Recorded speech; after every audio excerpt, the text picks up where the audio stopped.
Tamat sudah riwayat PSMS guys setelah kekalahan melawan PSIM Yogyakarta. Wah gila, itu sebenarnya sebagai pertandingan yang cukup menentukan ya untuk langkah PSMS Medan ke depannya. Dengan kekalahan 2-1 ini maka PSMS terbenam di dasar klasmen. Sebenarnya kita punya harapan besar ya ketika PSMS melawan PSM ini. Meskipun kita bermain tandang, kita berharap juga bisa mendapatkan hasil maksimal. Kalaupun tak bisa dapat hasil maksimal 3 poin, at least kita bisa dapat 1 poin kan gitu. Tapi itulah sepak bola ya kan.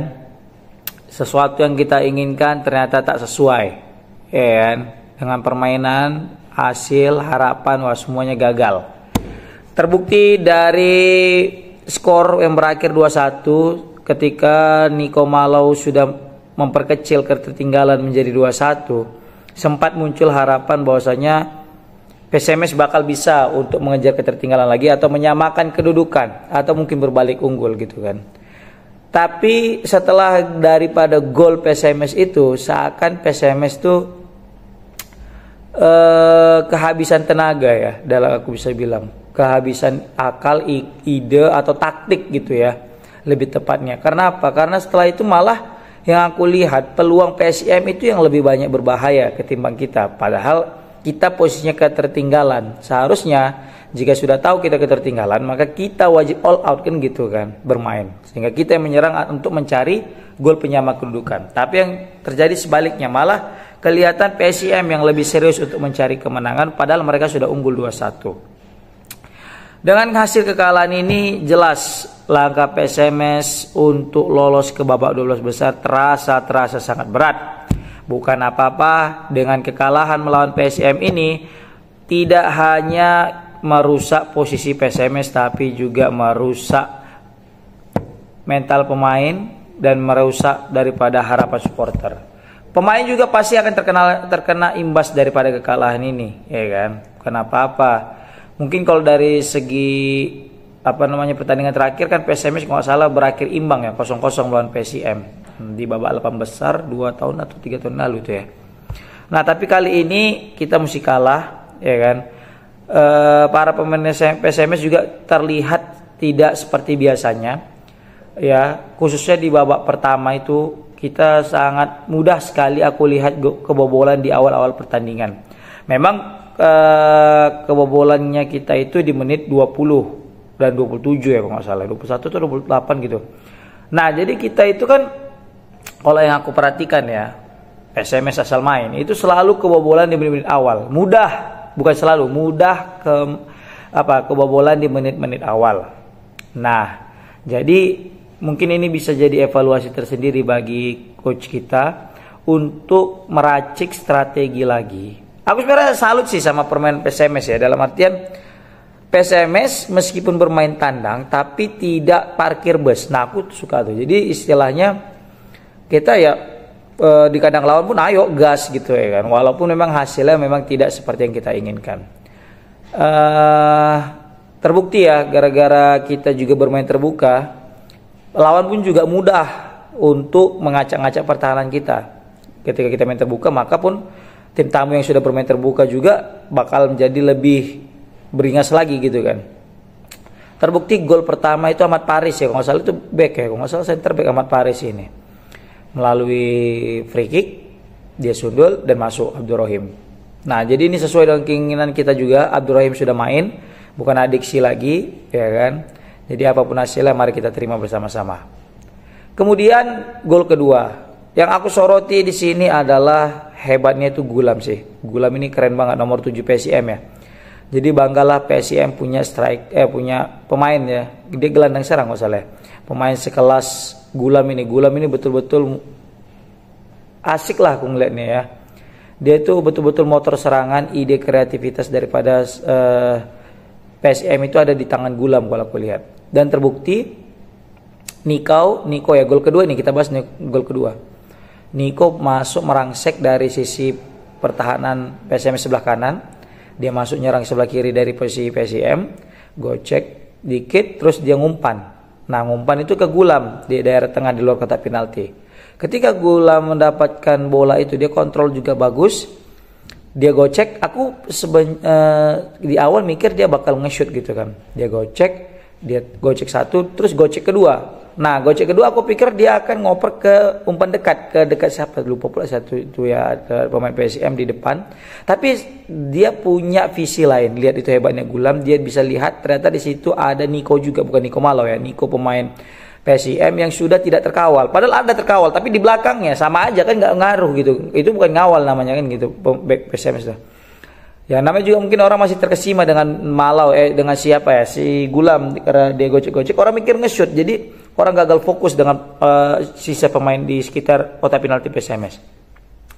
Dia ngoper, dia langsung nge-shoot dan bukan nge-shoot, dia nyundul dan sundulnya tidak terlalu keras tapi berhasil menipu Rohim, yang mana Rohim mikir dia itu ke sebelah kanan, tapi ternyata dia mengarahkan bola itu, nyundulnya itu ke sebelah kiri, dan terakhir menjadi 2-0 di menit 28. Nah, disinilah pemain PSMS baru seakan kebakaran jenggot gitu kan. Tapi kebakaran jenggotnya tidak terlalu terbakar kalau aku lihat. Kenapa? Karena dia itu main masih tetap santai, jadi nggak buru-buru kali, main tetap santai. Terbukti ketika dia ketertinggalan, PSMS bisa build up pelan-pelan gitu ya kan, kontrol bola. Memang sejauh ini aku lihat malah dari ball possession PSMS itu 60% lebih, 65 ya. Baru PSM 35. Bayangkan dari segi ball possession kita itu jauh lebih banyak ketimbang PSM, tapi tidak berbahaya. Kenapa aku bilang tidak berbahaya? Karena kebanyakan ball possession kita itu berada di daerah kita. Setengah lapangan di kita, bukan di setengah lapangan di di tempat lawan itu PSM Yogyakarta. Nah, jadi mutar di situ aja, membuka ruang. Memang ada aku lihat setelah main 1-2 buka ruang pelan-pelan, nggak kencang-kencang mainnya. Ketika itu dari sisi sayap kiri kita melalui Ihsan Chan, Rahmat Hidayat ya. Tetap dia kerjasama. Bukan Ihsan Chan, Ihsan masuk, tetap dapat umpan terobosan. Ihsan di situ jika aja passing dia atau crossing dia itu bisa lolos, tidak dihadang oleh Ahmad Paris, mungkin di situ bakal terjadi gol. Kenapa? Karena di situ Niko Malo sudah siap menunggu daripada umpan si Ihsan. Tapi itulah nggak rezeki ya kan. Jadi yang harusnya bisa gol tapi tak terjadi gol. Karena ada clearance daripada back PSM Yogyakarta, sehingga selamatlah gawang PSM menjadi tetap tidak kebobolan dan skor tetap berakhir dengan 2-0 di babak pertama. Nah, di babak kedua PSMS mencari inisiatif dan terbukti dari sayap kanan Ihsan Chan ya gocek, terakhir dia memberikan oper ke Hamdi Sula, dan Hamdi Sula memberikan umpan manja. Nah, ini yang seharusnya kita butuhkan, bukan mendelay pertandingan yang cukup lama ya. Kalau aku lihat pertandingan kemarin itu Rahmat Hidayat kurang perform nih. Kemudian Rahmat Hidayat terlambat masuk guys. Aku lihat masa menit 89 ya, 88 89 itu masuk Rahmat Hidayat. Kan sayang. Seharusnya ketika kita sudah di menit 70, bahkan 60 akhir atau menit 70 awal, ketika kita sudah ketertinggalan, maka kita itu sebagai pelatih sebaiknya cari perubahan yang langsung. Karena orang masuk lapangan nggak langsung bisa nyetel dengan permainan saat itu, pasti butuh waktu. Makanya kita menit 70 kita masukkan. Let's say dia itu oke lah kalau kita bilang dia 10 menit butuh touch atau baca permainan, reading the game ya, atau mungkin untuk adaptasi. Jadi masih ada 10 menit lagi, menit 80 sampai 90 dia untuk berkontribusi gitu menurut aku. Yang Rahmat Ilahi ini yang masuk yang lama kali aku rasa.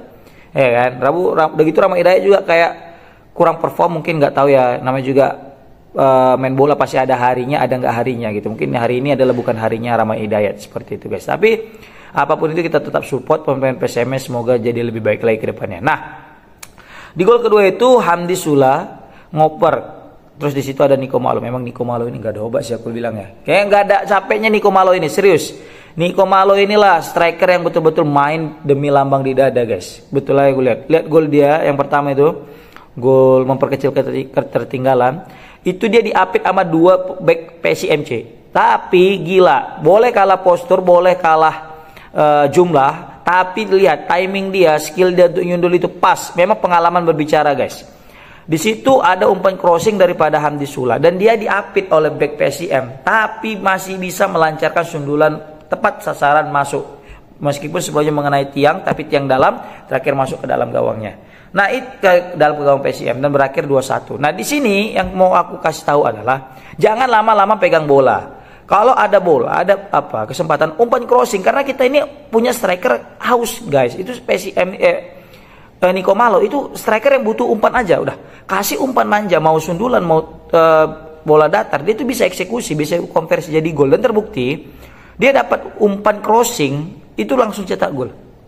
Nah, jadi yang aku mungkin bisa sharing di sini kawan-kawan, kalau misalnya PSMS dan bisa memberikan banyak umpan crossing, yakinlah maka gol itu bisa akan muncul seperti itu. Nah, jadi itulah dia yang mungkin aku bisa pantau pertandingan antara PSMS melawan PSIM Yogyakarta. Selamat kepada Laskar Mataram ya. Laskar Mataram nggak julukan itu.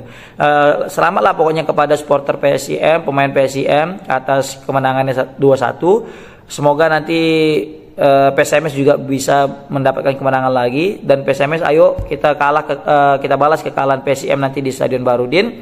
Semoga ini tidak merusak mental pemain kita dan tidak merusak kekecewaan supporter kita. Yang jelas ayo berjuang, kita buktikan bahwasanya PSMS layak untuk masuk Liga 1. Walaupun sebenarnya kalau aku pribadi masih ada ngeri-ngeri sedap juga nih pemain PSMS untuk saat ini bisa lolos ke Liga 1. Oke, mungkin itu aja. Assalamualaikum warahmatullahi wabarakatuh.